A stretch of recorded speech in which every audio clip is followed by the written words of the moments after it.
بەڵبەندی هەشتی سۆرانی کۆمەڵی ئیسلامی بە بۆنەی ڕزگارکردنی شاری سۆران و دەڤەری باڵەکایەتی لەدەر ڕژێمی بەعسی ڕووخاو بەیاننامێکی بڵاو کردەوە و ڕایدەگەێنێت دوای 26 ساڵ لە حکومڕانی کوردی ئێستاش ئەم ناوچە کارەساتبارە گیرۆدەی دەستی کێشە سەرچەکانە.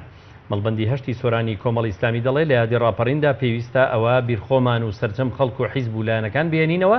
کە ئەم دەستکەوتە گرنگانەی ئێستا بەرهەمی خەباتی سەرجەم حیزبەکانی ئەو کات و بەشداری خەڵک بۆ لە ڕاپەڕیندا بۆی ئێستاش پێویستە ئەو دەستکەوتانەوەکو خۆی بهێڵینەوە و پارێزگاری لێ بکەین و بۆیە لەم یادەدا باشترین وەفا و ئەمەکداری حکوومەت بۆ خەڵکی کوردستانەوەیە کە خزمەتگوزاری بگەێنێتە سەرجەم ناوچەکان و ئاوڕی جدی لە ناوچە وێران کراوەکان بدرێتەوە بە تایبەت دەڤەری سۆران و باڵەکایەتی. بەڵێ لە بەشێکی ڕاگەیەنراوەکەدا تووە هیوادارین بتوانین بە هەموو لایەک خزمەتی زیاتری خەڵک بکەین و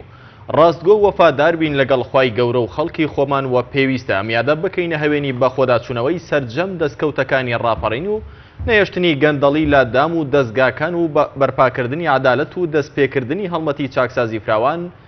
لە سەرجەم ئۆرگانەکانی حکوومەتدا.